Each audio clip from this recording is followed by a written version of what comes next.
ញ៉ាំរួចហើយមែនទេប្រយ័ត្នផ្ដាសាយ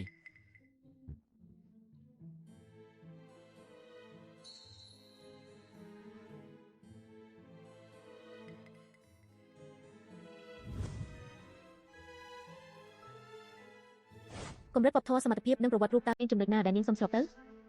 បើមិនប្រើផ្លូវកាត់ទេតើអាចទៅរួចយ៉ាងម៉េច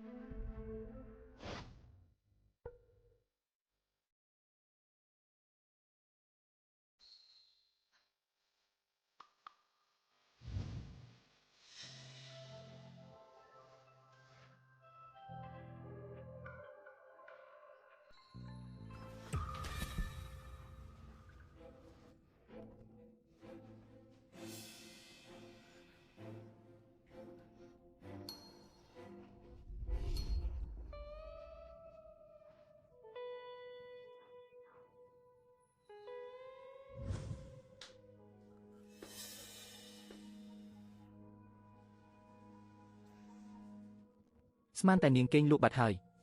អត់ទេតាមពិតខ្ញុំក៏មិនទាន់គេងលក់ដែរបាទខ្ញុំក៏មិនទាន់គេងលក់ដូចគ្នា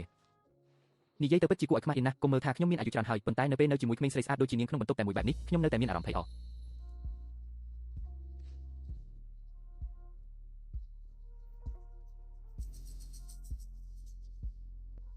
សាស្ត្រាចារ្យយើងខ្ញុំក៏ដូចគ្នាដែរនេះជាលើកទី1របស់ខ្ញុំហើយអូខ្ញុំចង់មានន័យថានេះជាលើកទី1ដែលខ្ញុំគេងលើក្រែតែមួយជាមួយបុរសដូច្នេះហើយទើបខ្ញុំភ័យរហូតគេងមិនលក់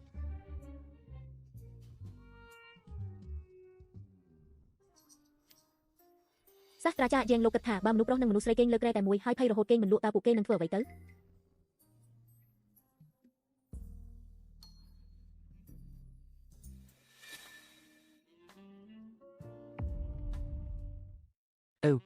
ខ្ញុំមិនដឹងទេសៀវថែវខ្ញុំជាអ្នកស្រាវជ្រាវវិទ្យាសាស្ត្រសំណួរដែលនាងសួរខ្ញុំក៏មិនសូវយល់ដែរ